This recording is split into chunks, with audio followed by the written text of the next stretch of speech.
It was in the autumn of 1903 that Dr. Edmund Fairfax, a fellow of considerable standing at King's College, Cambridge, found himself in the quiet cathedral town of Barrowmere, nestled in the eastern reaches of Norfolk. His purpose was not recreational, though the September weather had been remarkably fine, with that peculiar golden quality that suffuses the English countryside in its declining year. Rather, Dr. Fairfax had come in pursuit of a manuscript, or more precisely, a collection of manuscripts that were rumored to reside in the library of Barrowmere Cathedral, documents pertaining to the ecclesiastical history of the region during the late medieval period. Dr. Fairfax was a man of perhaps 45 years, unmarried, of moderate height and slender build, with graying temples that lent him a distinguished air. His manner was precise, his interests scholarly, and his temperament generally phlegmatic. He had published 2 well-regarded volumes on the administrative practices of English monasteries before the dissolution, and was now engaged in research for a 3rd work concerning the dissolution itself and its immediate aftermath. The Barrowmere documents had been mentioned, almost in passing, in a footnote to a paper by the Reverend Alcott, published some 20 years previous in the Proceedings of the Suffolk Archaeological Society, and Dr. Fairfax, being thorough in such matters, had determined to examine them personally. The town itself was pleasant enough, if somewhat sleepy. The cathedral, which dated principally from the 13th century with later additions, dominated the modest collection of houses and shops that clustered about its base.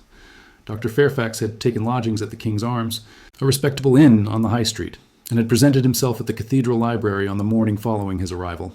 The librarian, a Canon Makepeace, was a stout gentleman of advanced years who received Dr. Fairfax with courteous hospitality, though with an air of mild surprise that anyone should come so far to examine the particular manuscripts in question. "They are not much consulted, I fear," said the canon as he led Dr. Fairfax through the cathedral precincts toward the library building, which stood apart from the main structure, a handsome edifice of Tudor brick with later additions. "Indeed, I cannot recall when they were last requested. The collection came to us, at the dissolution of the Priory of St. Botolph's, which stood some 3 miles distant from the town. Most of the priory buildings were demolished. The portions of the church remained standing, or did when last I visited, some years ago. The library itself was a single large room, well lit by tall windows on the south side, lined with oak shelving that rose nearly to the ceiling. The smell of old books and parchment pervaded the atmosphere, a smell which Dr. Fairfax, as a true scholar, found entirely agreeable.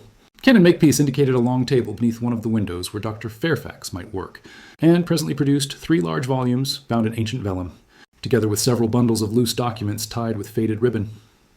"I believe these are what you seek," said the canon. "The register of the priory, such accounts as survived, and various deeds and correspondence. I trust you will find them of interest. I shall be in my office in the south transept should you require anything further." Dr. Fairfax thanked him warmly and settled himself to his work.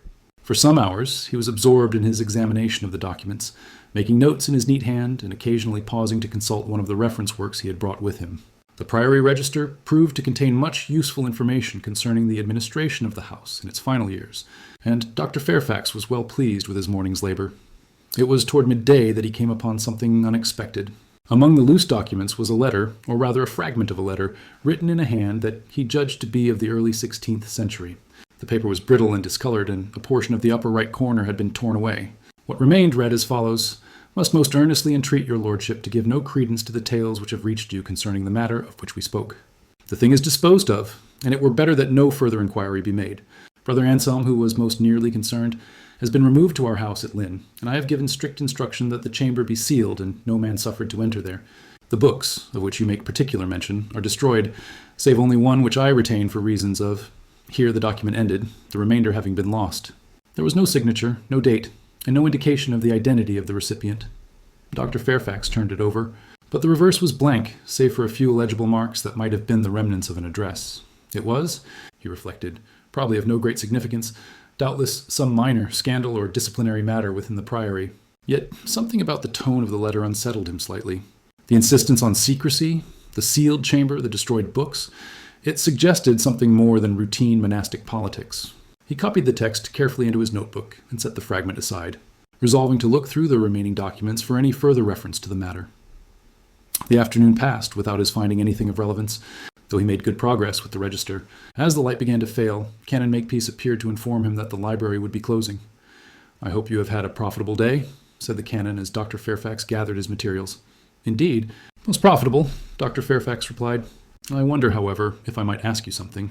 I came across a fragmentary letter that made reference to a sealed chamber and to books that were destroyed. Do you know of anything in the history of St. Botolph's that might relate to such matters? Canon Makepeace frowned slightly. A sealed chamber, you say? No, I cannot say that I do, though...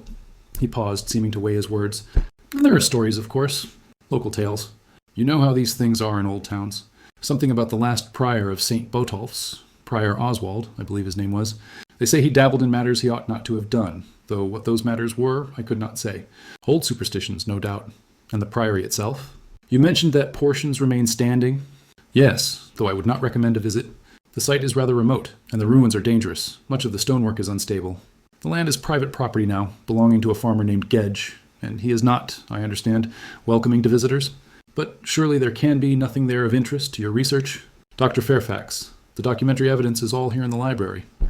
No doubt you're right, said Dr. Fairfax. I merely wondered. That evening, as he dined alone in the comfortable parlor of the King's Arms, Dr. Fairfax found his thoughts returning to the fragmentary letter. It was absurd, really, to be intrigued by such a scrap of paper. His research concerned administrative history, not sensational mysteries. Yet he could not quite dismiss it from his mind. What books had been destroyed, and why? What had happened to Brother Anselm? And what was the thing that had been disposed of? Before retiring, he spoke with the landlord, a garrulous man named Cowper, who seemed pleased to have a guest interested in local history. St. Botolph's Priory, sir? Oh yes, I know it well enough, though I've not been out there these many years. My grandfather used to tell stories about the place, said it was uncanny, especially after dark. Something about the old prior, though I don't rightly recall what. The ruins are on Gedge's land now, as you may have heard. He's not a friendly sort, Gedge. Keeps himself to himself. But surely there's nothing genuinely uncanny about the place, said Dr. Fairfax with a smile. Just old stones and local superstition, I imagine. The landlord shrugged. Perhaps so, sir, though I've known folk who've been near the place and seen things they couldn't account for. Lights in the ruins at night, and sounds carrying on the wind. But then imagination plays tricks, doesn't it? Especially in lonely places. Dr. Fairfax retired to his room in a thoughtful mood. As he prepared for bed, he found himself glancing out of his window, which overlooked the darkened cathedral yard. The great bulk of the cathedral was silhouetted against the night sky, and beyond it, somewhere in the darkness, lay the ruins of St. Botolph's. Despite himself, he felt a small stirring of unease, a sensation quite foreign to his normally rational temperament. He attributed it to fatigue and went to bed, where he slept soundly enough, though he woke once in the small hours with the distinct impression that he had heard something, a voice, perhaps calling from a great distance.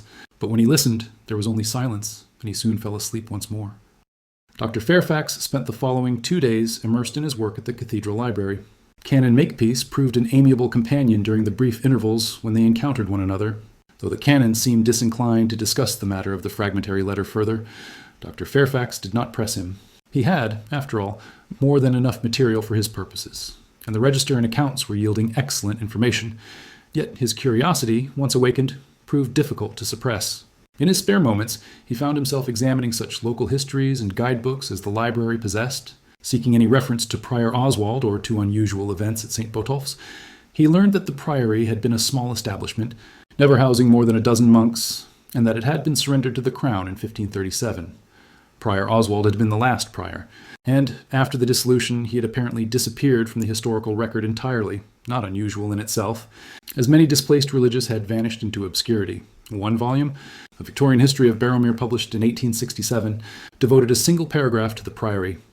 The priory of St. Botolph stood in a desolate situation some 3 miles northwest of the town, and was never a house of any great consequence. At the dissolution, certain irregularities were reported concerning the conduct of the then prior, one Oswald Crowe, though the nature of these irregularities is not specified in the surviving records. Local tradition, which is probably without foundation, maintains that Prior Oswald practiced the forbidden arts of necromancy, and that he met an unfortunate end in consequence. The ruins of the priory church, which are of no architectural merit, may still be seen, though the site is remote and difficult of access. Necromancy. The word seemed almost absurd in the rational daylight of the library, yet it fitted with the tone of the fragmentary letter. The sealed chamber, the destroyed books, the insistence on secrecy. Dr. Fairfax reminded himself that such accusations were commonplace in the dissolution period, often used to justify the seizure of monastic property. Still, he found himself wondering. On the evening of his 3rd day in Barrowmere, he resolved to walk out toward the priory site, if only to satisfy his curiosity. It would not be a wasted journey. The September weather continued fine, and he had always enjoyed walking. He might at least see the ruins from a distance, and perhaps form some impression of the place. He set out the following morning directly after breakfast. Having obtained directions from Mr. Cowper and armed himself with a walking stick and a small knapsack containing his notebook, a pencil, and some provisions, the way led northwestward from the town along a minor road that soon dwindled to a mere track.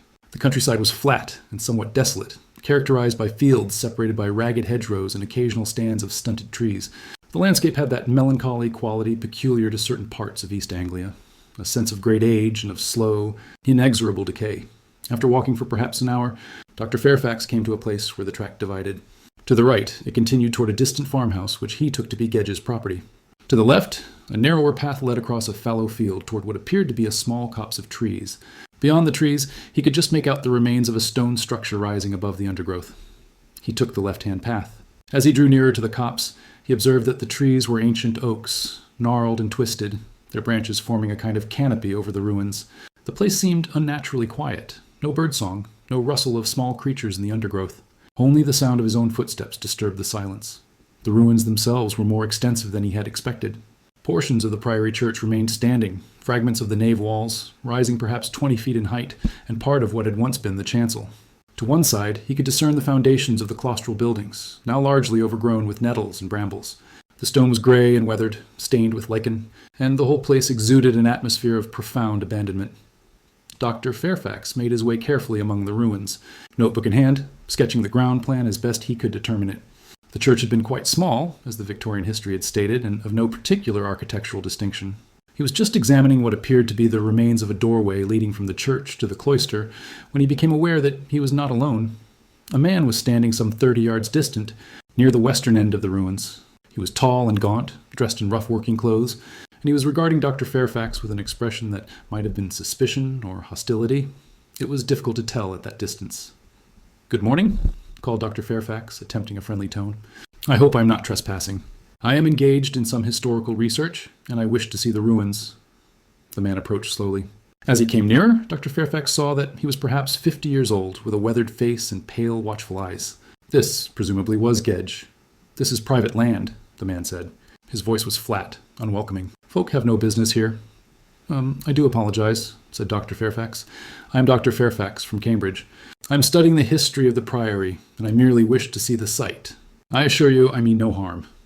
Gedge was silent for a moment, his eyes moving from Dr. Fairfax to the ruins and back again. "There's nothing here," he said at length. "Nothing worth seeing, and the place isn't safe. Stone falls. You'd best go back to the town." "I quite understand," said Dr. Fairfax. "I shall be careful. But since I have come this far, perhaps you might allow me just a few more minutes to complete my sketch of the ground plan? It would be most helpful to my research." "It's not a good place," said Gedge abruptly. "Never has been. My grandfather told me to leave it alone, and his father told him the same. There's things here that ought not to be disturbed." Dr. Fairfax smiled politely. "You refer to the old stories about Prior Oswald? I have read something of them, but surely they are only legends?" Gedge's expression did not change. "Legends or not, I've seen things, heard things, especially of late. Lights at night, when there should be no lights. Sounds like voices, though there's no one here.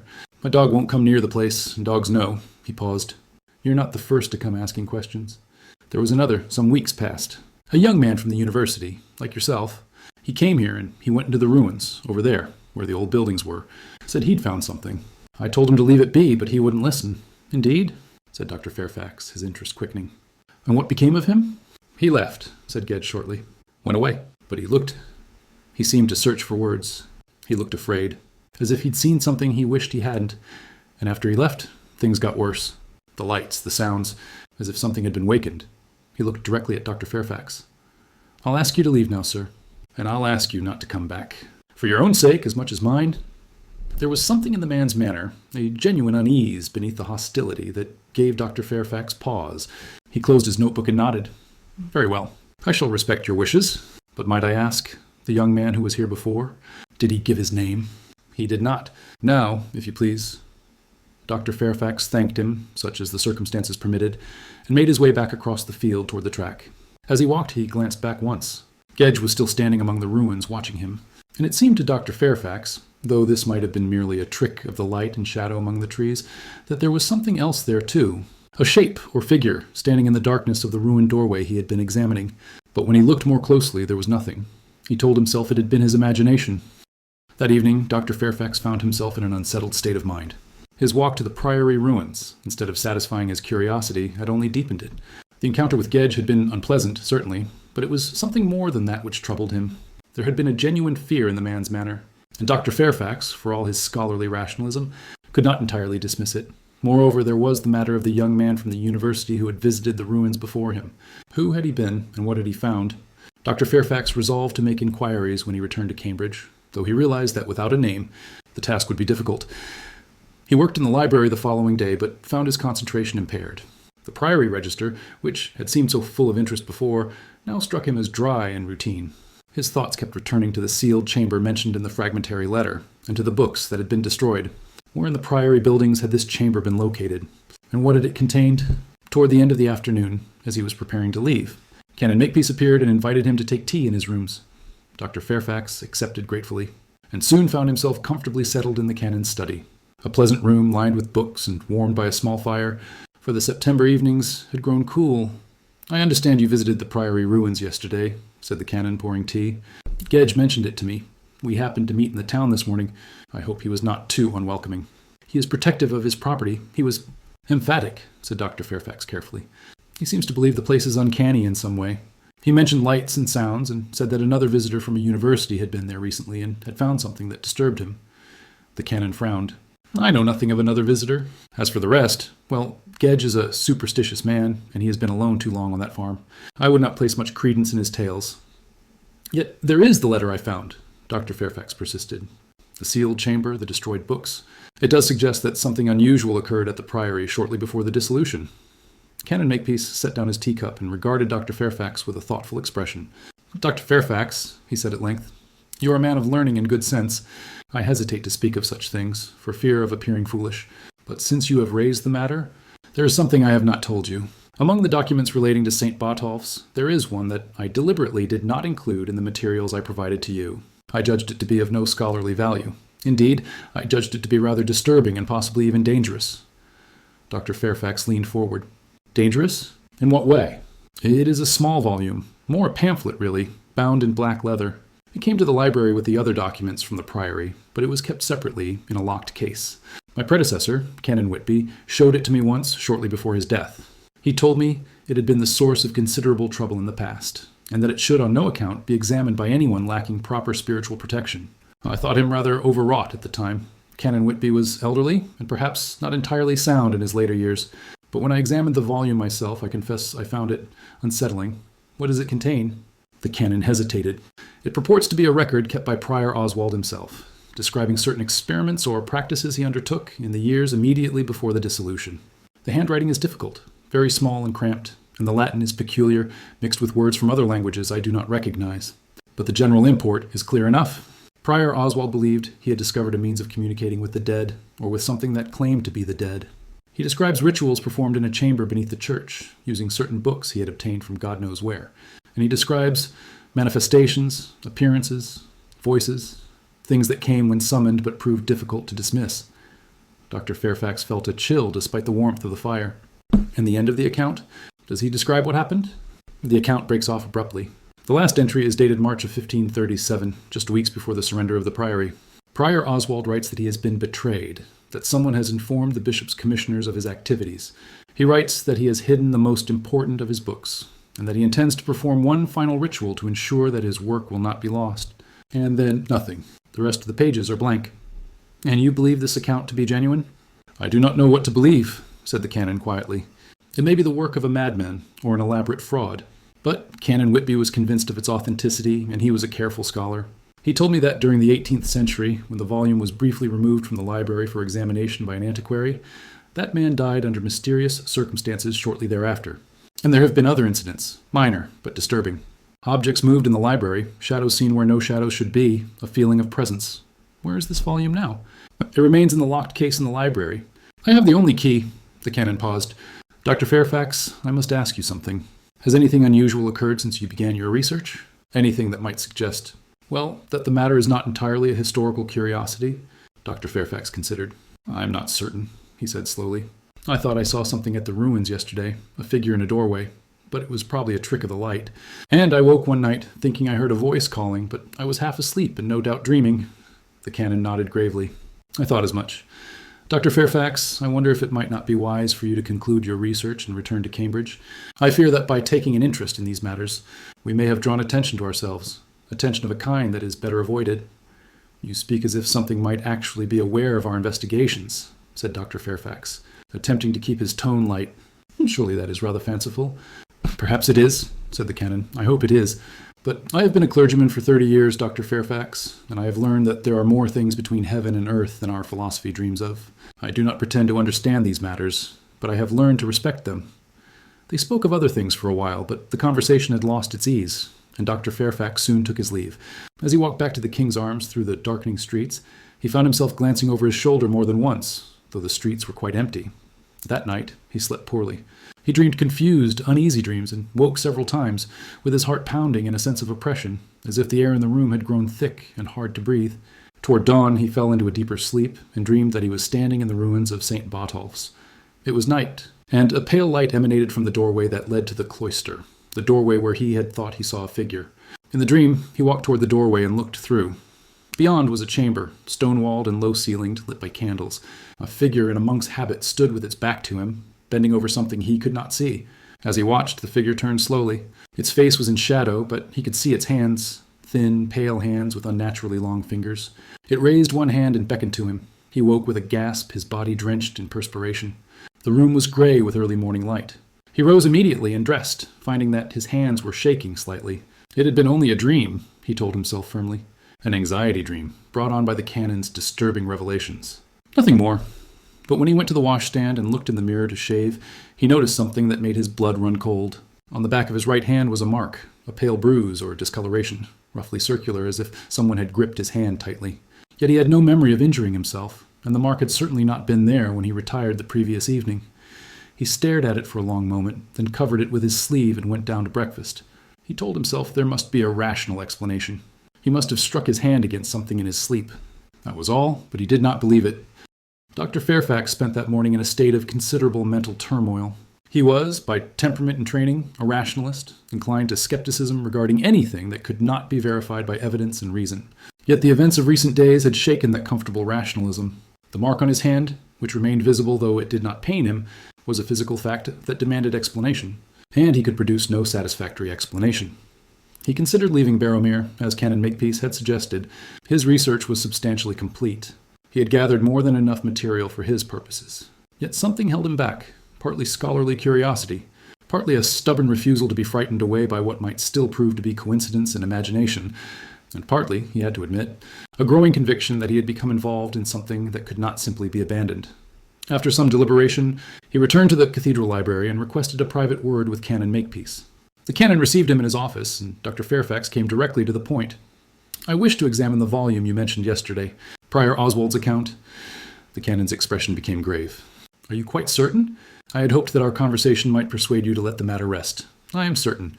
Whatever is occurring, and I confess I am not yet prepared to accept a supernatural explanation, it seems to be connected with the priory and with Prior Oswald's activities. If I am to understand it, I must examine the evidence." The canon sighed. "Very well, but I must insist on certain precautions. The volume must be examined here in the library, and you must not remove it from the building. And I must ask you to tell me if you experience anything unusual while reading it. I agree to your conditions." The canon rose and went to a tall cabinet in the corner of the room. He produced a key from his pocket and unlocked the cabinet, then withdrew a small object wrapped in black cloth. This he placed on the desk and unwrapped carefully. The volume was indeed small, no larger than a modern duodecimo. The binding was of black leather, stained and worn with no marking or title visible. The canon opened it gingerly, and Dr. Fairfax saw pages filled with the cramped handwriting that the canon had described. Tiny, spidery script, very difficult to read. "I shall leave you to your examination," said the canon. "But Dr. Fairfax, please be careful." Left alone, Dr. Fairfax drew the volume toward him and began to read. The task was laborious. The handwriting was indeed almost illegible in places, and the Latin was idiosyncratic. But gradually, as his eye adjusted to the script, the sense began to emerge. The account began without preamble. "In the year of our Lord 1534, having received certain books from Brother Elias, late of the Abbey of Bury St. Edmunds, I did resolve to undertake the great work, that knowledge which is hidden might be revealed. There followed descriptions of rituals performed in what Prior Oswald called the chamber beneath, evidently a crypt or undercroft beneath the priory church. He had, it seemed, consecrated this space according to instructions found in one of his forbidden books, and had begun attempting to summon what he called the spirits of the wise dead, to answer his questions concerning the hidden knowledge of the ancients. At first, according to the account, nothing had occurred. But after several months of persistent effort, results began to manifest. Lights appeared in the chamber. Voices were heard, whispering words in languages unknown. And eventually, something appeared. A figure, robed and hooded, that claimed to be the spirit of a learned monk who had died centuries before. Dr. Fairfax read with growing fascination and disquiet. Prior Oswald's descriptions were detailed and precise. The spirit, he wrote, had instructed him in various arcane matters, the properties of celestial bodies, the hidden correspondences between earthly and spiritual things, the true nature of death and what lay beyond. Prior Oswald had been exultant, convinced that he was on the threshold of great discoveries, but then, as the canon had indicated, the tone changed. The spirit had begun to demand things, sacrifices, it called them, though Prior Oswald did not specify what form these sacrifices took. Other entities had appeared in the chamber, less benign than the first. Prior Oswald wrote of a growing sense that he had lost control of what he had summoned, that the ritual opening of the chamber had created a breach through which things were entering that had no business in the mortal world. I have sealed the chamber with such protections as I know, but I fear they are insufficient. The things that come in the night are growing bolder. Brother Anselm, who assisted me in the work, has been struck down with a fever and raves of terrible visions. I dare not perform the rituals of dismissal, for I fear that in my current state I lack the strength to compel obedience. I have written to the bishop, confessing all and begging for aid, but I do not know if he'll believe me or if his help will come in time. And then the final entry, dated March 1537, all is discovered. The commissioners come tomorrow, and I shall be taken and my work destroyed. I have hidden the most precious of the books where it cannot be found, and I have inscribed upon the walls of the chamber the words of summoning, that they may not be lost. Tonight I shall perform the last rite, the binding that shall preserve what I have learned until such time as one comes who is worthy to continue the work. Let him who finds this know that the key lies in the chamber beneath, and the way is opened by the words, I commend my soul to God, praying that he may forgive what I have done in his name and in the name of knowledge.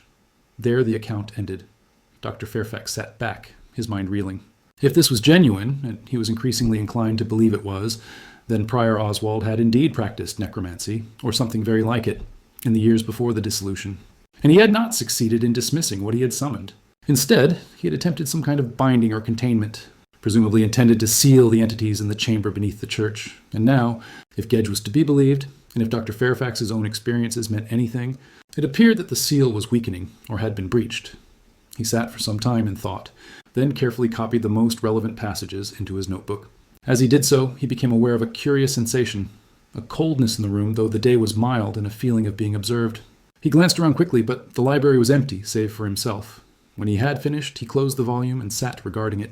The black leather binding seemed to absorb the light, and he fancied he could feel a faint vibration or tremor emanating from it, though when he placed his hand flat on the cover, it was still.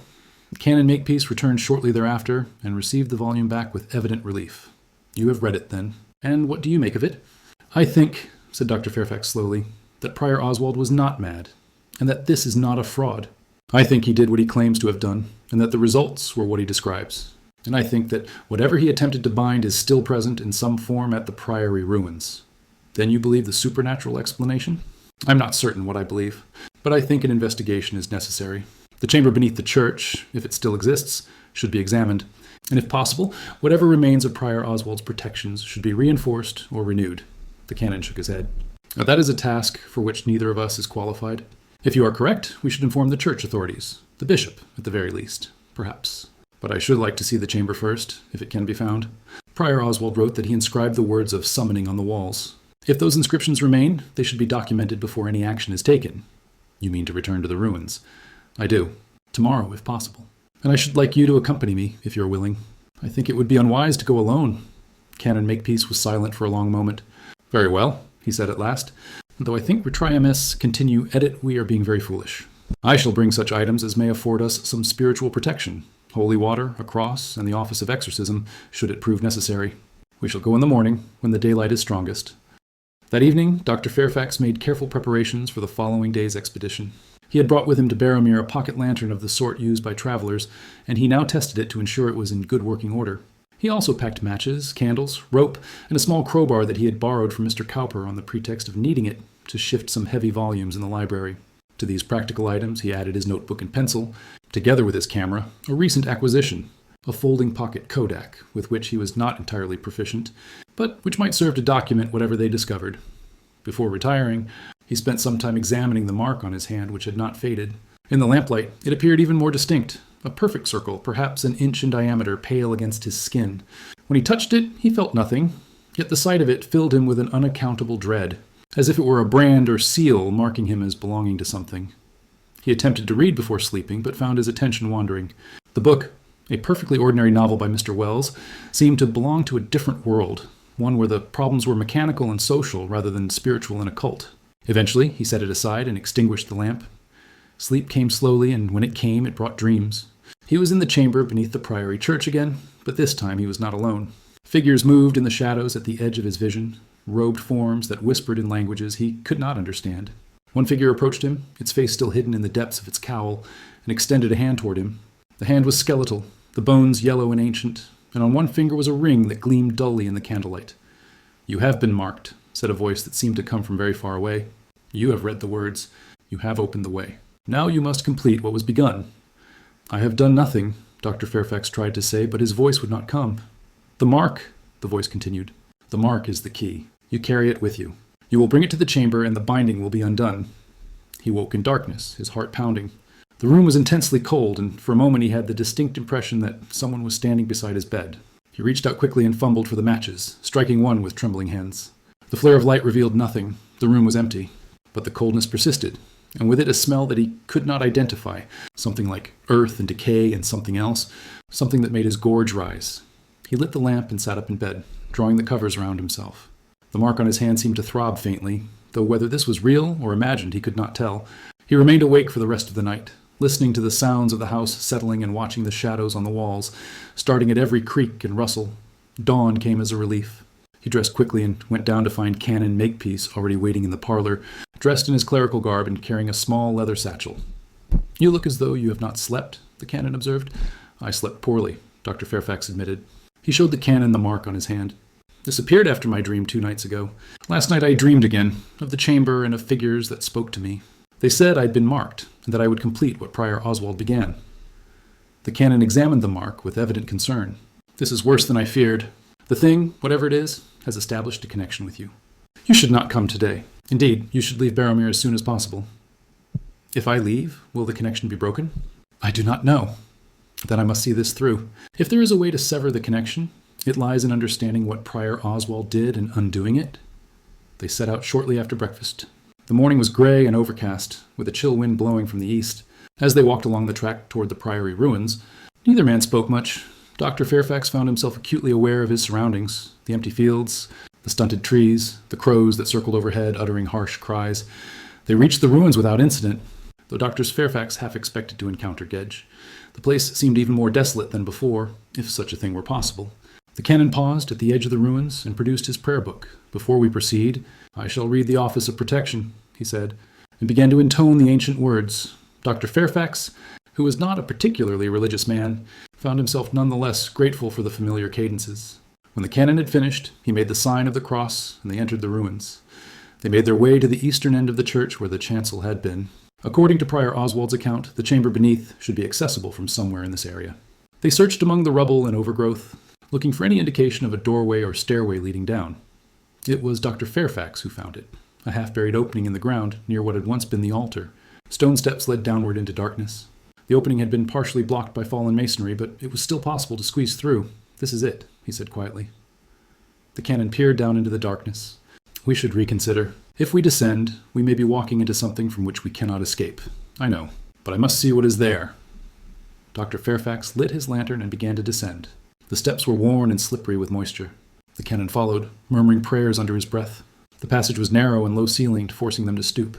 The air was cold and heavy with the smell of earth and stone and something else, that same smell that Dr. Fairfax had detected in his room the previous night. At the bottom of the steps, they found themselves in a small chamber, roughly square, perhaps 12 feet on each side. The walls were of stone, and the floor was flagged. Dr. Fairfax raised the lantern and looked around. What he saw made him catch his breath. The walls were covered with inscriptions. Not merely inscriptions, elaborate diagrams and symbols, words in Latin and Greek and other alphabets he did not recognize, all carved deeply into the stone. Around the perimeter of the floor, someone had inscribed a circle with various characters and signs within it. And in the center of the chamber stood a stone block, roughly the size and shape of an altar, upon which lay the remains of something that might once have been a book. Charred pages, blackened leather, reduced almost to ash. "Dear God," whispered the canon. Dr. Fairfax moved closer, playing the lantern light over the inscriptions. He recognized some of the Latin phrases. They were from the grimoires, the forbidden books of medieval magic. Invocations, commands, seals meant to bind spirits. And scattered among them were what appeared to be personal notations in Prior Oswald's hand, the same cramped script he had seen in the black volume. One inscription, larger than the others, ran around the upper portion of the walls. Haeти locus est porte inter mundum, vivorum et mundum mortuorum, per haec verba aperiuntur viae, per haec sigilla ligantur, spiritus. This place is the gate between the world of the living and the world of the dead, Dr. Fairfax translated quietly. By these words, the ways are opened. By these seals, the spirits are bound. And the seals? Asked the canon, pointing to the circle on the floor. Dr. Fairfax examined it more closely. In several places, the lines of the circle had been broken or eroded. Whether by time, by deliberate action, or by some other force, he could not tell. But the breaks were there, clear and unmistakable. "The circle is broken," he said. "The binding is compromised. Then we must restore it, or destroy this place entirely." Wait. Dr. Fairfax had noticed something else. In one corner of the chamber, partially hidden by shadow, was a small alcove or niche cut into the wall. He moved toward it, raising the lantern. The alcove contained a book. It was a large volume, bound in dark leather with metal clasps. Unlike the burned remains on the central stone, this book was intact, apparently untouched by time or decay. Dr. Fairfax reached for it, then hesitated. "Do not touch it," said the canon sharply. "That must be the book that Prior Oswald hid, the one he mentioned in his account. It is the source of his knowledge. It is the thing that should not be. Yet if we are to understand how to repair the binding, we may need to consult it. No, that way lies damnation. We must seal this chamber and inform the proper authorities. Let them decide what is to be done." Dr. Fairfax knew the canon was right, yet he felt an almost overwhelming compulsion to take the book, to open it and read what was written within. The mark on his hand seemed to burn now, though when he looked at it, it appeared unchanged. And then they both heard it, a sound from above, from the ruins. Footsteps, slow and deliberate, approaching the entrance to the chamber. The footsteps ceased directly above them. For a long moment, there was absolute silence. Dr. Fairfax and Canon Makepeace stood motionless in the chamber, scarcely breathing, the lantern light casting their shadows huge and grotesque on the inscribed walls. Then, very distinctly, they heard a voice. It spoke in Latin, the words echoing down the stone passage. "Venite. Venite ad me. Opus imperfectum est. Come to me. The work is unfinished. We must leave," whispered the canon. "Now." But as they turned toward the steps, the voice spoke again, and this time it was not Latin, but English. Though the accent was strange, archaic. "You have been called. You have been marked. You cannot leave until the work is completed." Dr. Fairfax felt his legs begin to move toward the steps, though he had not consciously willed them to do so. The mark on his hand was definitely burning now, a cold fire that seemed to spread up his arm. Beside him, the canon gripped his shoulder. "Resist it," the canon said urgently. "It is trying to compel you. Pray, man. Pray for strength." Dr. Fairfax tried to stop, tried to turn back, but his body would not obey. He took another step toward the passage, and another.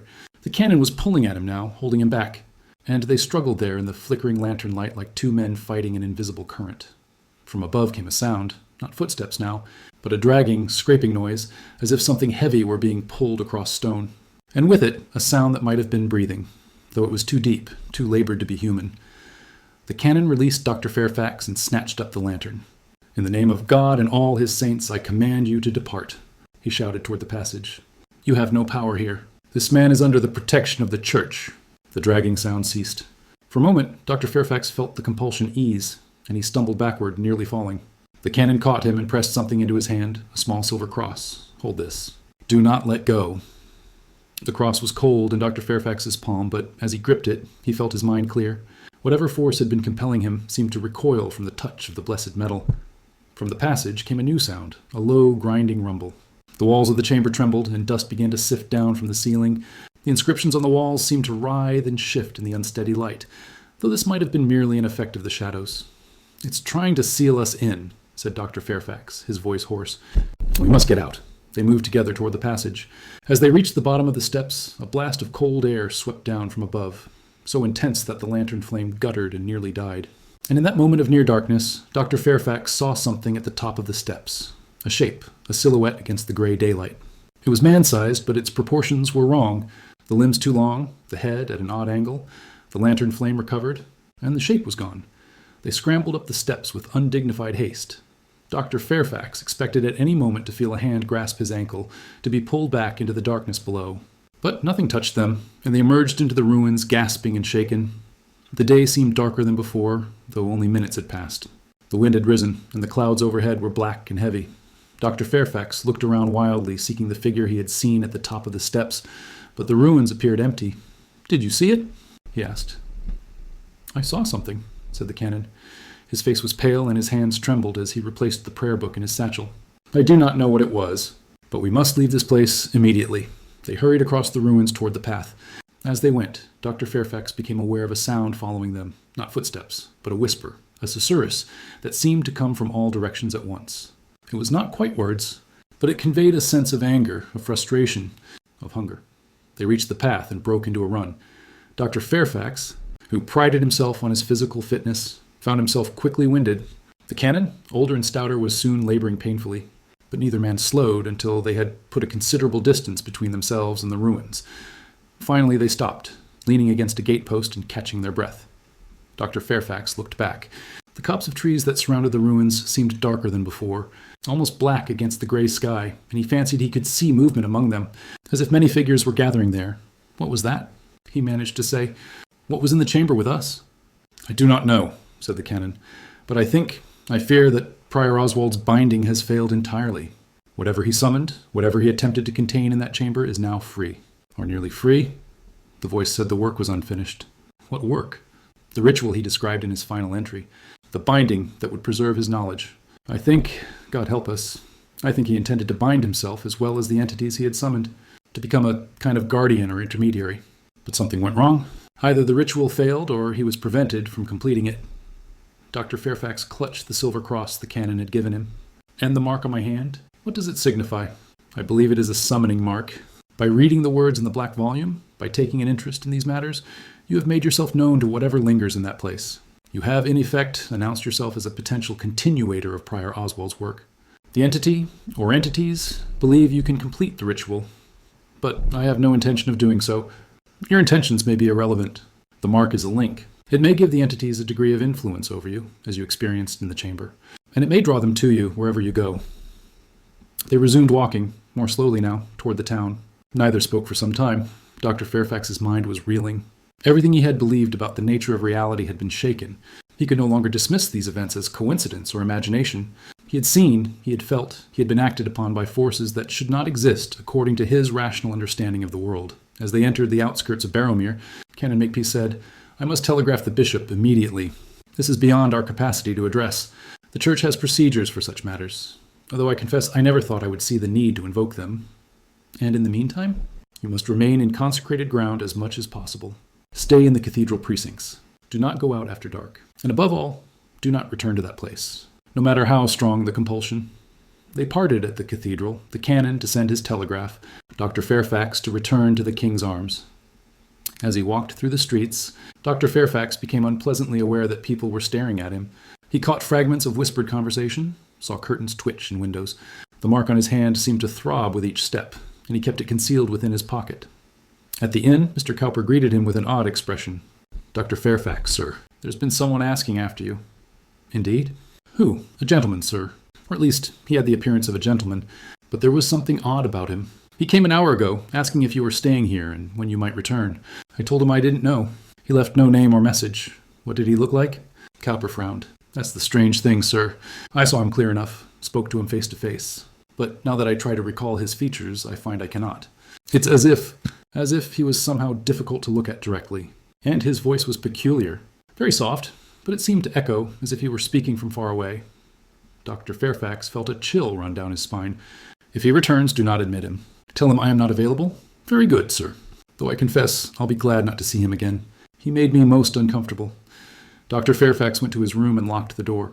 The afternoon light was fading, and the room seemed full of shadows. He lit the lamp and sat at the small writing desk, trying to collect his thoughts. He should write an account of what had happened, he decided. A clear, factual record that could be presented to the bishop or to whomever the church authorities sent to address the situation. But when he took up his pen, he found his hand shaking so badly that he could barely form the letters. The mark seemed to pulse and burn. And as he sat there, he became aware of a sound, faint at first, then growing louder. It was the whisper he had heard at the ruins, the susurrus of many voices speaking just below the threshold of comprehensibility. He looked up. The shadows in the corners of the room seemed to be moving, coalescing into shapes that suggested human forms. And in the mirror above the washstand, he saw, or thought he saw, a face looking out at him. A pale, thin face framed by a monk's cowl, with eyes that were entirely black. He leaped to his feet, clutching the silver cross. "Get back," he said, his voice shaking. "In the name of God, get back."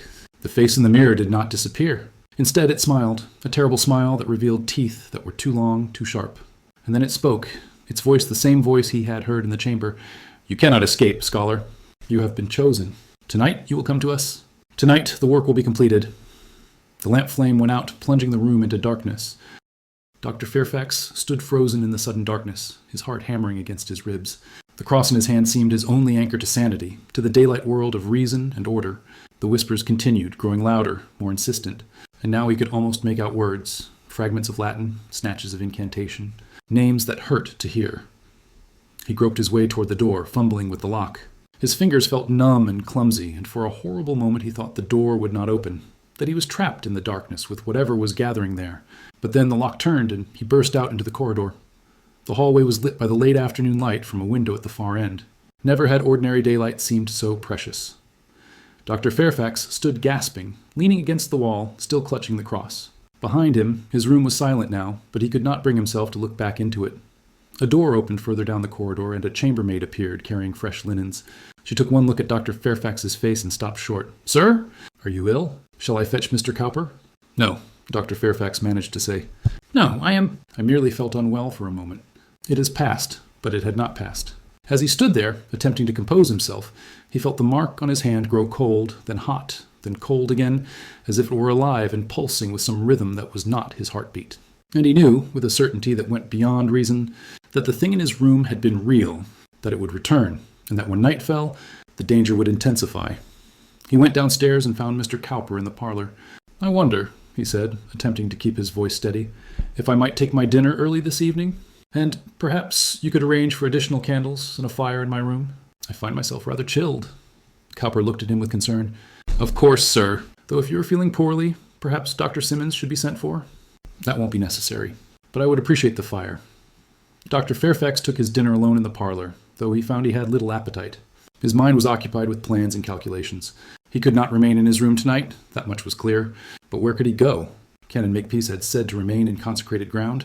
The cathedral, then, but the cathedral would be locked at night, unless he could prevail upon the canon to let him shelter there. He was just rising to go in search of the canon when the man himself appeared at the door of the inn, looking agitated. "Dr. Fairfax, thank God. I feared I might not find you. We must talk immediately and privately." They withdrew to a corner of the now empty parlor. The canon spoke in a low, urgent voice. "I have had a reply to my telegraph. The bishop is sending someone, an expert in such matters, a Father Anselm from London. But he cannot arrive before tomorrow afternoon. In the meantime, we are on our own." "Father Anselm," said Dr. Fairfax. "That name, yes, I noticed it too. It may be coincidence, or it may not." The bishop's message was brief, but he made it clear that the situation is even more serious than we supposed. Father Anselm is what is called an exorcist, one trained in dealing with malevolent spiritual entities. The fact that the bishop is sending him suggests that he believes we are facing something genuinely dangerous. Dr. Fairfax described what had happened in his room. The canon listened with growing alarm. "You cannot stay here tonight. The thing knows where you are, and it is growing bolder. The consecrated ground of the cathedral precincts will offer some protection, though I fear even that may not be sufficient. Then what am I to do? You must stay with me in my rooms in the cathedral close. They are blessed ground, and I have various protections, relics, holy water, the reserved sacrament in my private chapel. Between us, and with the help of prayer, we may be able to endure until Father Anselm arrives. You speak as if we are under siege. We are, Dr. Fairfax. Make no mistake about that. Whatever Prior Oswald summoned 400 years ago, it has been waiting all this time for someone to complete his work. It believes you are that person, and it will not easily be dissuaded." They made their way through the darkening streets to the cathedral close. Evening was falling rapidly, and with it came a change in the atmosphere. The air grew thick and heavy, hard to breathe. The few people they passed hurried by without meeting their eyes, as if they sensed that something was wrong but could not identify what it was. Canon Makepeace's rooms were in a small house adjoining the cathedral itself, a pleasant two-story building of warm brick. The canon led Dr. Fairfax inside and immediately set about securing the premises. He went from room to room, blessing each doorway and window with holy water, placing crosses at strategic points, and finally lighting candles before a small altar in his study. "We shall keep vigil here tonight," he said. "I suggest we take turns sleeping, so that one of us is always awake and watchful. And whatever happens, whatever you may hear or see, you must not leave this house until dawn." The evening passed with agonizing slowness. They attempted to occupy themselves with conversation, with reading, with anything that might distract them from the growing sense of dread. But it was no use. As the hours crept by, both men became increasingly aware of a presence gathering outside, not a single entity, but many, circling the house like wolves around a campfire. Shortly after 10 o'clock, they heard the first sounds, scratching at the windows, soft at first, then growing louder and more insistent. Canon Makepeace rose and checked that the shutters were secure, then returned to his seat. "Do not look out," he said quietly. "Do not acknowledge them in any way." The scratching continued for perhaps half an hour, then ceased. In the silence that followed, Dr. Fairfax became aware of voices, not the whispers he had heard before, but clear voices speaking outside the house. They seemed to be having a conversation, though the words made no sense, or rather, the sense they made was wrong, distorted, as if the speakers were discussing subjects for which human language had no adequate terms. Then came the footsteps. Someone, or something, was walking around the house, circling it slowly and deliberately. The footsteps were heavy, measured, and with each circuit they drew closer to the doors and windows. Dr. Fairfax found his hand straying again and again to the mark, which had not stopped throbbing since darkness fell. The silver cross lay on the table before him, and he kept his other hand upon it, drawing what comfort he could from its solid reality. "They cannot enter," said the canon, though whether he was reassuring Dr. Fairfax or himself was unclear. "This house is protected. They cannot cross the threshold uninvited." But even as he spoke, there came a knock at the door. It was a polite knock, civilized, the sort of knock one might give when calling upon a friend. But it froze both men in their chairs. The knock came again, and with it a voice, cultured, pleasant, speaking with the slightest hint of an archaic accent. "Dr. Fairfax, I know you are within. I wish only to speak with you. There has been a misunderstanding. I can explain everything, if you will, but open the door." Dr. Fairfax felt a powerful urge to respond, to go to the door. The voice was so reasonable, so persuasive. Surely it would do no harm merely to speak through the closed door. The canon gripped his arm. "Do not answer. It is attempting to gain permission to enter. If you acknowledge it, if you invite it in any way, the protections will be compromised." The voice at the door continued. "Come now, doctor. You are a man of learning, of reason. Surely you do not believe in such primitive superstitions as keep you cowering in there? Open the door. Let us discuss this matter as civilized men. I can offer you knowledge such as you have never imagined. The secrets that Prior Oswald discovered, they can be yours. All you need do is complete the work he began." Dr. Fairfax's hand moved toward the cross, and he held it so tightly that the metal edges cut into his palm. The pain helped to focus his mind. "I will not," he said, though he did not raise his voice. "I want no part of your knowledge." The voice at the door changed. The pleasant tone vanished, replaced by something cold and infinitely malevolent. "Then you will be compelled. The mark binds you to us. You will come, tonight or tomorrow or the next night. You cannot resist forever. And when you come, you will do what must be done, willingly or not." A violent blow struck the door as if something massive had hurled itself against it. The house shook, and plaster dust sifted down from the ceiling. The candles guttered but did not go out. The canon leaped to his feet and began to pray aloud in Latin, his voice strong and clear. More blows followed, a regular pounding that seemed to shake the very foundations of the house. The windows rattled in their frames. Objects fell from shelves. And through it all came the laughter, terrible, mocking laughter that seemed to come from everywhere at once. Dr. Fairfax pressed his hands to his ears, but it made no difference. The laughter was not merely a sound. It was a presence in his mind, a violation of his very thoughts. And with it came images, visions of the chamber beneath the priory, of the circle inscribed on the floor, of himself standing within that circle, speaking words he did not know, while around him gathered things that should not exist. "No," he cried out. "I will not do this." The canon was beside him now, pressing the crucifix from the altar into his hands, anointing his forehead with holy water. The assault on the house intensified, reaching a crescendo of violence that surely must bring the building down around them. And then, as suddenly as it had begun, it ceased. The silence was absolute and profound. No wind, no voices, no footsteps. Even the normal sounds of the night seemed to have been suppressed. Dr. Fairfax and the canon remained frozen, hardly daring to breathe. Minutes passed. The candles burned steadily. "Nothing moved, is it over?" Dr. Fairfax whispered. "I do not know," said the canon, "but I hope, that they have retreated, at least for now. Perhaps they are gathering their strength for another attempt, or perhaps they have realized they cannot breach our defenses by force. Then we have won? No, we have merely survived the night. They will try again, and each time it will be worse." Dr. Fairfax slumped in his chair, exhausted. Every part of his body ached, and his mind felt bruised, as if it had been subjected to some terrible pressure. The mark on his hand was quiet now, but he could still feel it there, a constant reminder of the connection that bound him to the things outside. They did not sleep that night. They sat together in the study, surrounded by candles and crucifixes, and waited for the dawn. The morning came gray and cold, with a heavy mist lying over the cathedral close. Dr. Fairfax, hollow-eyed and exhausted, watched through the window as the darkness slowly gave way to grudging daylight.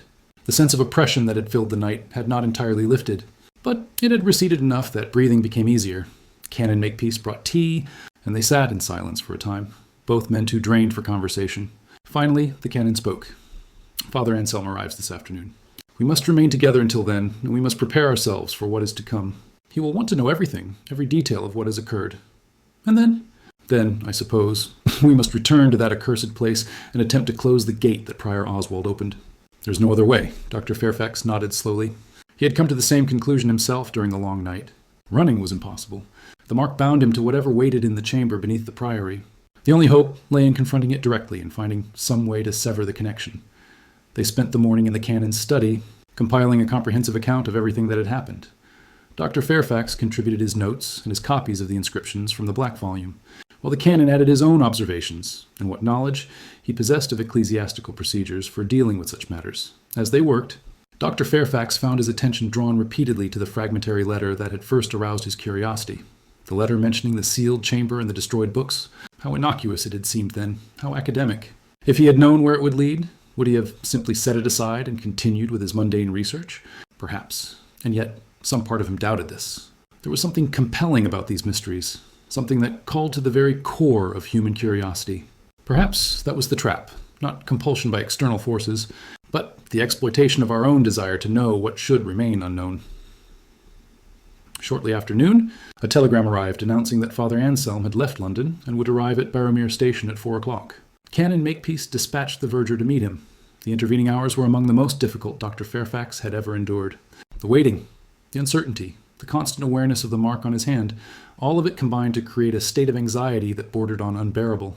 He paced the study, unable to settle, starting at every sound. At last, shortly after 4, they heard a knock at the door, a normal earthly knock. The canon admitted the verger, who was accompanied by a tall figure in clerical dress. Father Anselm was perhaps 60 years old, lean and ascetic-looking, with iron-gray hair and penetrating dark eyes that seemed to take in everything at once. His manner was calm and businesslike as he greeted them and accepted the offer of tea. "Now then," he said, settling into a chair and regarding them both seriously, "let us have the full account. Leave nothing out, no matter how trivial it may seem." They told him everything. The fragmentary letter, the black volume, the visit to the ruins, the chamber beneath the church, the manifestations, the mark on Dr. Retry, MS Continuet Fairfax's hand, and the terrible events of the previous night. Father Anselm listened without interruption, his expression grave, but showing no sign of skepticism or surprise. When they had finished, he sat in silence for several minutes, his fingers steepled before him. Finally he spoke. This is, I regret to say, precisely what the bishop feared when he received Canon Makepeace's telegram. The name Prior Oswald Crowe is not unknown to certain branches of the Church. There are records, kept secure in the Vatican Library, of an inquiry conducted in 1537 into allegations of necromancy at a small priory in Norfolk. The inquiry was terminated abruptly, and the documents were sealed, but certain facts were recorded before the seal was applied. He paused, as if weighing how much to reveal. Prior Oswald was not merely dabbling in forbidden knowledge. He was engaged in an attempt to achieve what the medieval magicians called the Great Work, not the transmutation of metals, as the alchemists sought, but the transmutation of the soul. He believed he had discovered a method of preserving consciousness beyond death, of binding the spirit to the earthly realm in such a way that it would retain knowledge and power indefinitely. "But that is impossible," said Dr. Fairfax. "Surely, is it?" Father Anselm's gaze was steady. "You have seen things in the past few days that you would once have called impossible. The universe is larger and stranger than our philosophies allow, Dr. Fairfax. There are old powers, old intelligences that exist in the spaces between life and death. Most are merely echoes, residues of consciousness without true volition. But some are more. and some can be contacted, bargained with, even controlled, though at terrible cost. Prior Oswald summoned such entities, said Canon Makepeace. He did more than summon them. He attempted to merge with them, to become something neither living nor dead, neither human nor spirit. The ritual he performed on that final night in 1537 was designed to transfer his consciousness into a state of suspended existence, bound to the chamber beneath the priory church, drawing sustenance from the very entities he had summoned. In theory, he would have achieved a form of immortality, trapped, yes, but eternal and ever-learning. But the ritual failed? Said Dr. Fairfax. Not entirely. That is the problem. The ritual was interrupted. We know this from the records. The king's commissioners arrived while it was still in progress. Prior Oswald's body was found dead in the chamber, but there were irregularities.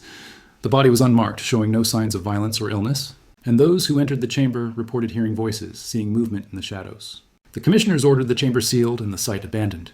They were wise to do so.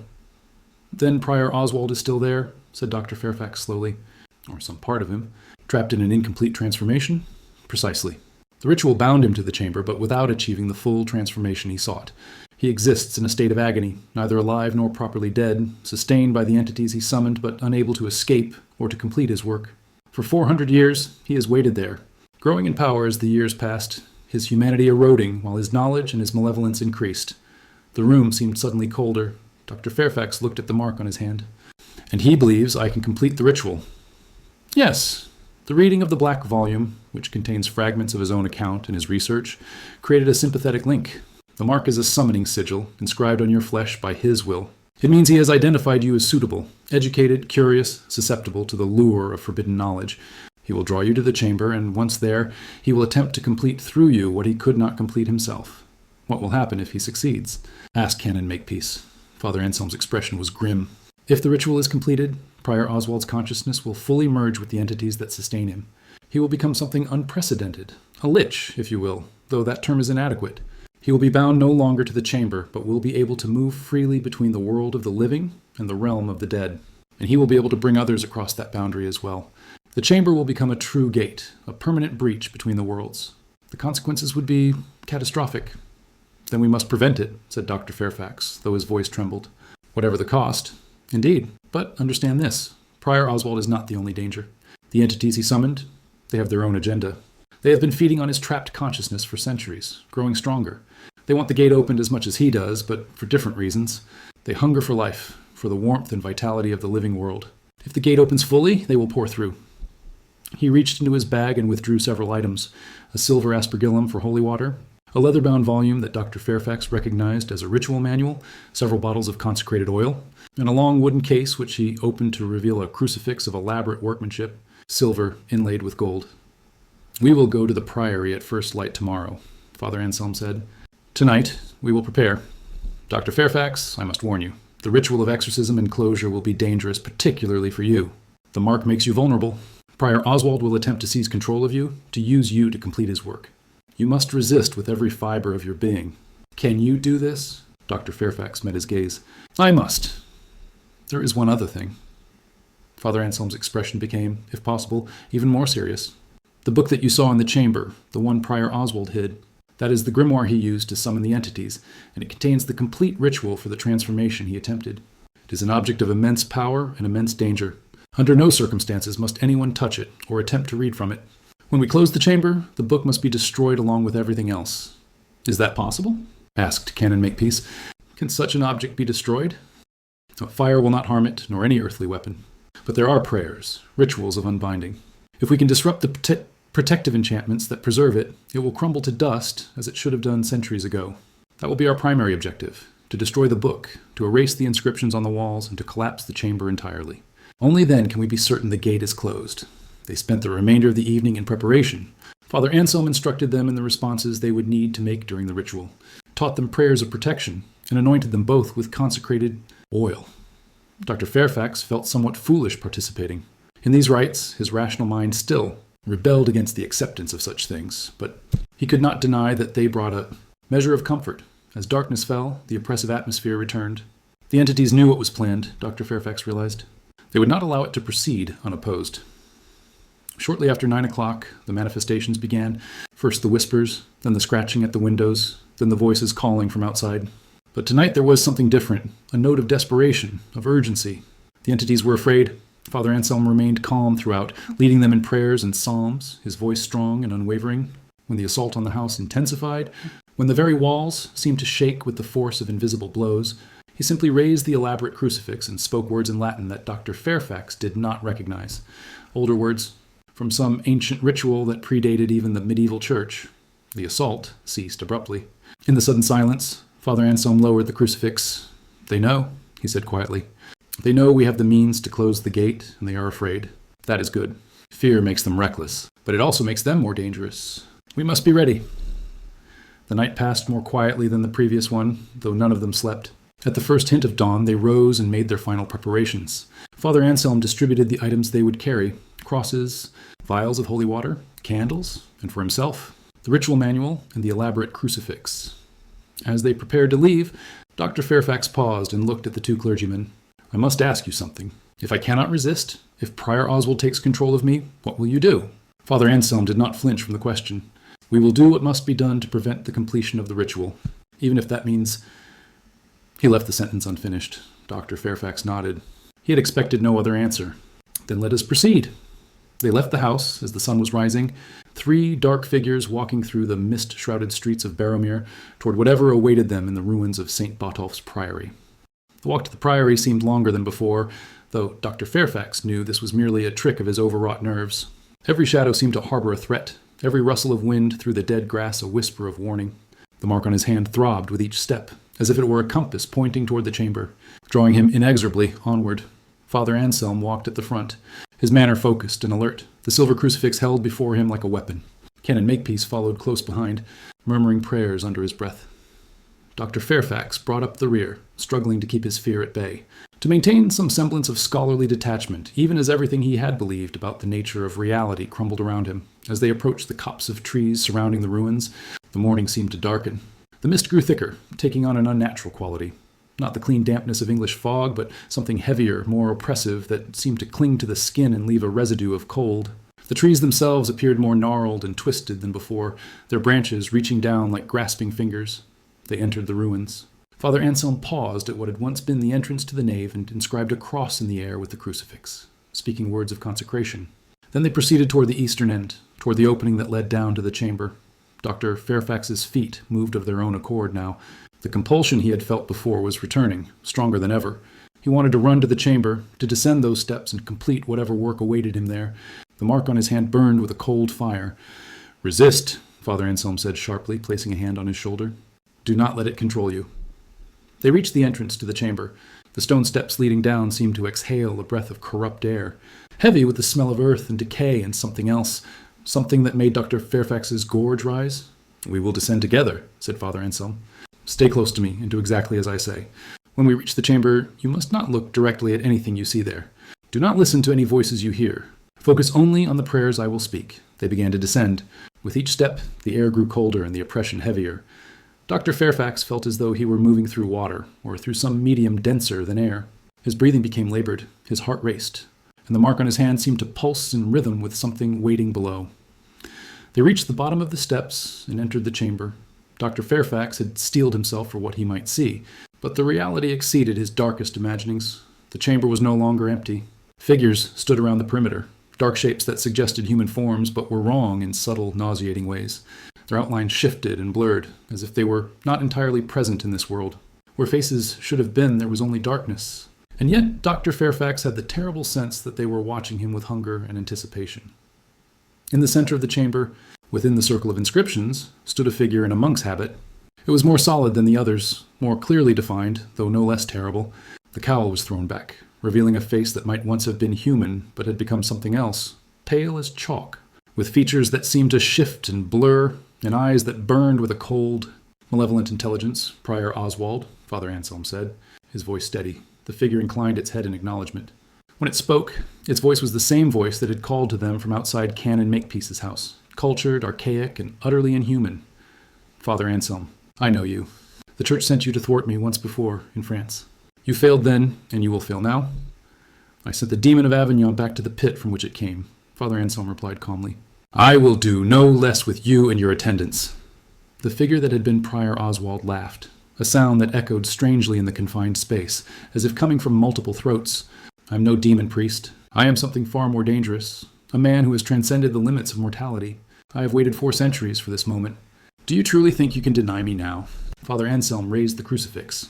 In the name of the Father, and of the Son, and of the Holy Spirit, I command you to depart. You have no place in this world. Your time is past, and you must face the judgment you have so long evaded. The figure hissed, recoiling slightly from the raised crucifix. The shadowy forms around the perimeter of the chamber stirred and rustled like leaves in a wind. You have no power here. This place is mine. I have fed it with my will for 400 years. And now I have what I need to complete the work. Its gaze fixed on Dr. Fairfax. Come, scholar. You know you must. The mark binds you. Your will is no longer your own. Dr. Fairfax felt his body begin to move forward, drawn toward the circle. He tried to resist, tried to hold himself back, but his muscles would not obey. The mark on his hand seemed to burn through flesh and bone, compelling him with a force that was irresistible. Fight it, Canon Makepeace cried, gripping his arm.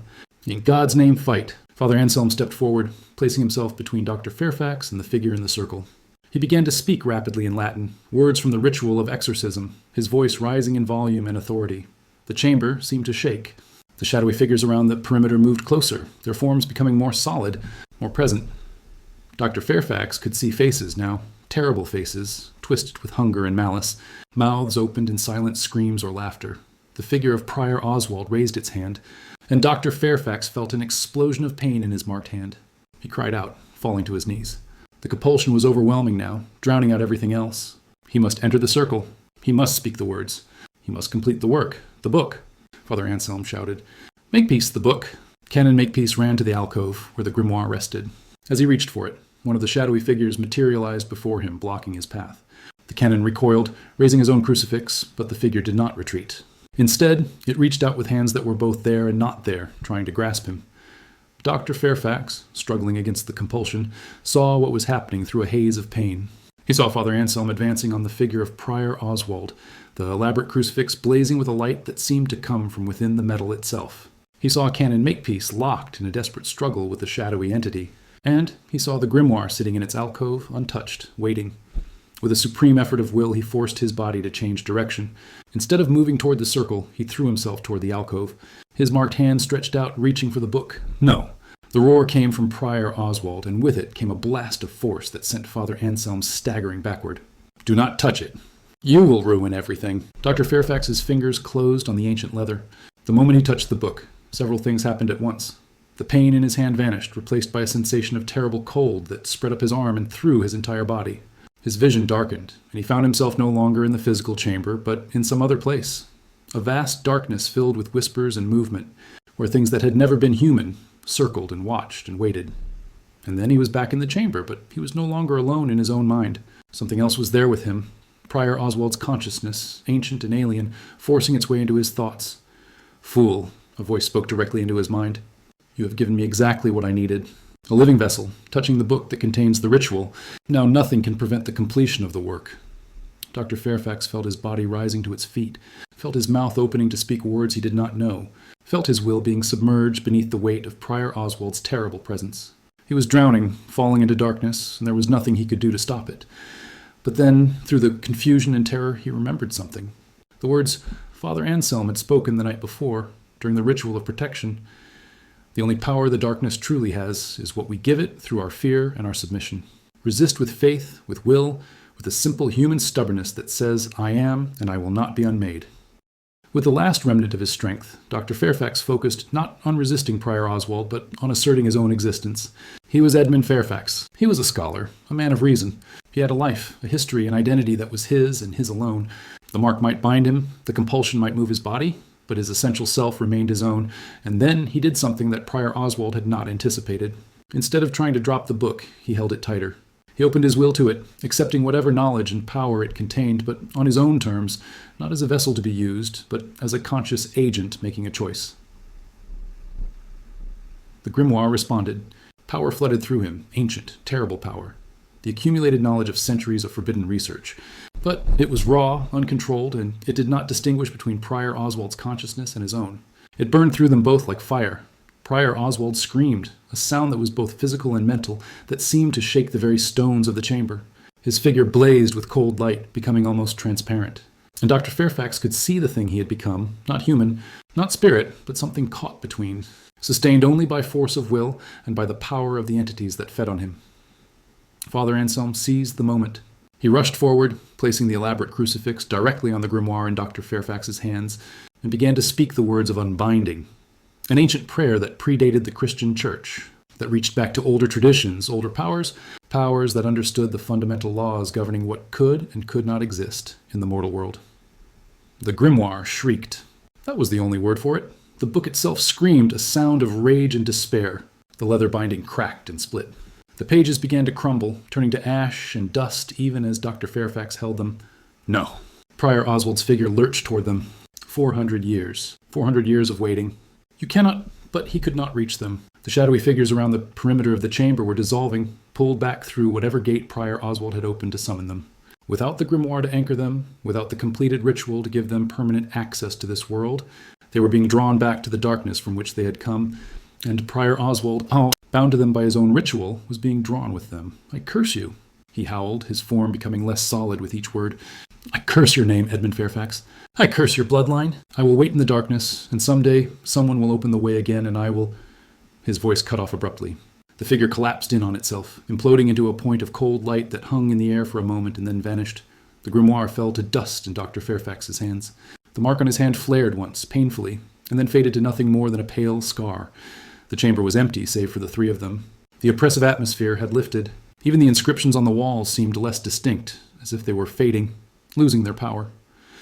Dr. Fairfax fell to his knees, gasping for breath. Canon Makepeace rushed to support him, while Father Anselm examined the walls and floor with a critical eye.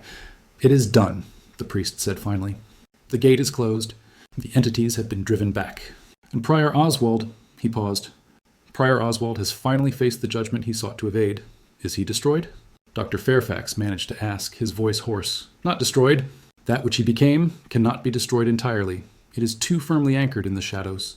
But he is bound now, trapped in the realm he sought to transcend, without power to reach into this world. Unless someone deliberately opens the way again, he will remain there forever. The curse, said Dr. Fairfax. He cursed me and my bloodline. Father Anselm shook his head. Empty words spoken in rage and despair. He has no power to curse anyone now. You are free of him. They climbed the steps back to the surface, where the morning sun seemed impossibly bright and warm after the darkness below. Father Anselm produced a leather bag from his satchel and collected samples of mortar from the ruins. I will see to it that this chamber is properly sealed, he said. The entrance will be filled with rubble and concrete, and prayers of binding will be inscribed over it. No one will open it again in our lifetime. As they walked back toward Barrowmere, Dr. Fairfax found himself trembling with reaction and exhaustion. He had faced something beyond his comprehension, something that had nearly destroyed him and had survived. But he knew he would never be the same. The comfortable rationalism that had guided his life was gone, replaced by a knowledge of depths and darkness that could never be unknown. Canon Makepeace, walking beside him, seemed to understand. You did well, he said quietly. Better than most men would have done. You resisted when resistance seemed impossible. That took great courage. Or great stubbornness, Dr. Fairfax replied with a wan smile. I'm not certain there was much courage involved. Only a refusal to be used. Sometimes, said Father Anselm, that is the same thing. Dr. Fairfax remained in Barrowmere for 3 more days while Father Anselm completed the work of sealing the chamber. He was present when the workmen, under the priest's supervision, filled the entrance with rubble and poured concrete over it. He watched as Father Anselm inscribed prayers and protective seals in the wet concrete, using consecrated water and oil to reinforce the physical barrier with spiritual defenses. On the final day, Father Anselm performed a ritual of cleansing and rededication, walking the perimeter of the ruins and blessing each corner, each broken wall, each remnant of the cursed priory. When it was done, the place seemed different, lighter, emptier, as if a great weight had been lifted from it. The land will heal now, Father Anselm said, as they stood together amid the ruins. In time, the grass will grow over these stones, and this place will be forgotten. That is as it should be. Some knowledge is better lost, Dr. Fairfax nodded. He looked at his hand, at the pale scar that was all that remained of the mark. That is to say, am I likely to experience any further effects from what happened? Dreams, perhaps. Memories that trouble you. A heightened sensitivity to certain atmospheres or locations. But nothing more. The connection is severed. You are your own man again, Dr. Fairfax. They returned to the town, where Dr. Fairfax made his farewells to Canon Makepeace. The canon had aged visibly over the past few days, the strain of recent events evident in his lined face and trembling hands. I think, said the canon, that I shall write to the bishop and recommend that the documents relating to St. Botolph's be transferred to a more secure location, perhaps to the Vatican, where they can be properly protected, and I shall recommend that all future inquiries regarding the priory be discouraged. A wise precaution, said Dr. Fairfax, though I think there will be few inquiries. The young man who visited before me, did you ever discover who he was? The canon shook his head. No, and I confess I wonder what became of him. If he too was marked. He left the sentence unfinished. Dr. Fairfax wondered as well, but he did not pursue the matter. Some questions, he had learned, were better left unanswered. He returned to Cambridge at the end of the week, traveling by train through the autumn countryside. The familiar sights, the fields and villages, the cathedral cities glimpsed from the window, seemed somehow precious now, invested with a fragility and a beauty he had not appreciated before. The ordinary world, he realized, was extraordinary precisely because it was ordinary, because it continued according to natural laws, because people went about their lives unaware of the darkness that existed at the margins. At Cambridge, he was greeted warmly by his colleagues, who had heard nothing of his adventures and assumed he had merely been engaged in routine research. He said nothing to disabuse them of this notion. His academic volume on the dissolution of the monasteries would be published in due course, but it would contain no reference to St. Botolph's priory, no mention of Prior Oswald Crowe. Some knowledge, as Father Anselm had said, was better lost. The autumn turned to winter, and winter to spring. Dr. Fairfax resumed his lectures and his research, and to all external appearances, he was the same man he had always been. But those who knew him best noticed subtle changes. He was less certain in his pronouncements, more willing to acknowledge the limits of knowledge and reason. He had become more thoughtful, more given to long silences and contemplative moods, and he was known to refuse certain invitations, particularly those that would require him to examine manuscripts or documents from the Tudor period, especially those relating to ecclesiastical matters. The dreams came, as Father Anselm had predicted. Not every night, but often enough. Dreams of chambers beneath old buildings, of inscriptions that seemed to writhe and shift, of voices calling from darkness. But they were only dreams, and Dr. Fairfax learned to endure them with what equanimity he could muster. One evening in late spring, he received a letter from Canon Makepeace. The canon wrote that the ruins of St. Botolph's had been purchased by a local landowner who intended to clear the site and plant it with trees. Gedge had sold his farm and moved to another part of the country.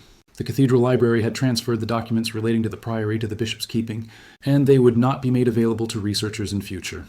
I think, the canon wrote, that Barrowmere is the better for being free of that cursed place. Already the town seems lighter, more cheerful, and I have heard no more stories of lights or voices in the night. Father Anselm was right. The land is healing. Dr. Fairfax was glad to hear it. He wrote back, sending his regards and his thanks, and then filed the letter away with the other documents from that terrible September. He never returned to Barrowmere, but sometimes, on autumn evenings when the mist lay heavy over Cambridge and the ancient stones of the colleges seemed to hold shadows that were deeper than they should be, Dr. Fairfax would find himself standing by his window, looking out into the darkness. And he would remember the chamber beneath the priory, the figure of Prior Oswald, the terrible hunger of the entities that waited in the spaces between worlds, and he would wonder, not often, but sometimes, whether the sealing had truly been complete, whether Father Anselm's protections were sufficient, whether somewhere in the deep darkness something might still be waiting, remembering, planning its return. The scar on his hand would ache faintly at such moments, and he would close the curtains and turn back to his books and his papers, to the comfortable, rational world of scholarship and learning. But the wonder remained, and with it a knowledge that could never be entirely forgotten, that there were more things in heaven and earth than philosophy dreamed of, that some doors, once opened, could never be entirely closed, and that the darkness, patient and eternal, was always waiting for the curious, the ambitious, the foolhardy, for those who sought knowledge that was meant to remain hidden.